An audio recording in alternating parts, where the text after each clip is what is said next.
Honorable Speaker. I've got two quick issues to run by you.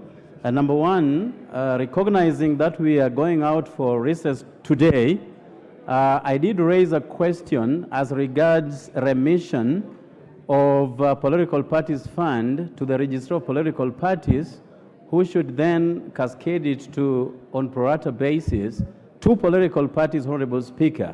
I remember you gave the majority leader the task to go and talk to Treasury and give a report.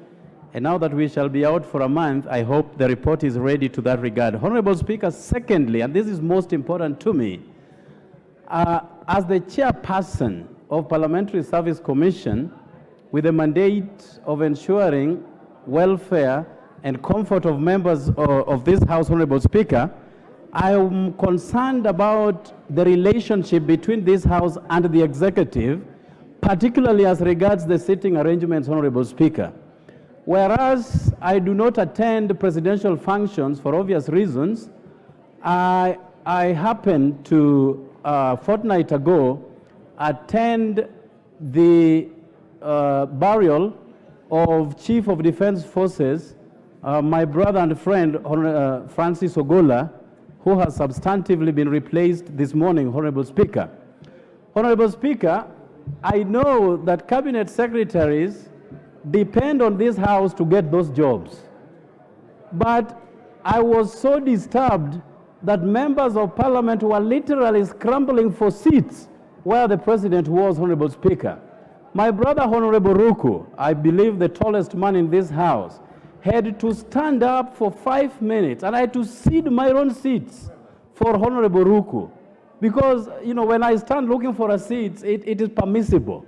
But when Ruto, with the 7.2 feet high, looking for a seat, it becomes very embarrassing, Honorable Speaker.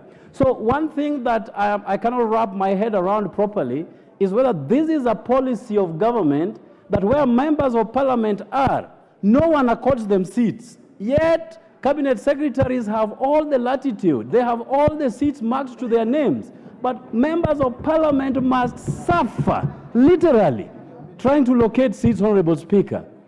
I implore upon you as our chair, Honorable Speaker, whether something can be done to this respect, because these members play a very important role. To get into this House, you literally depend on the charity of our voters. Yet, a cabinet secretary only needs one person to appoint him to that office, Honorable Speaker.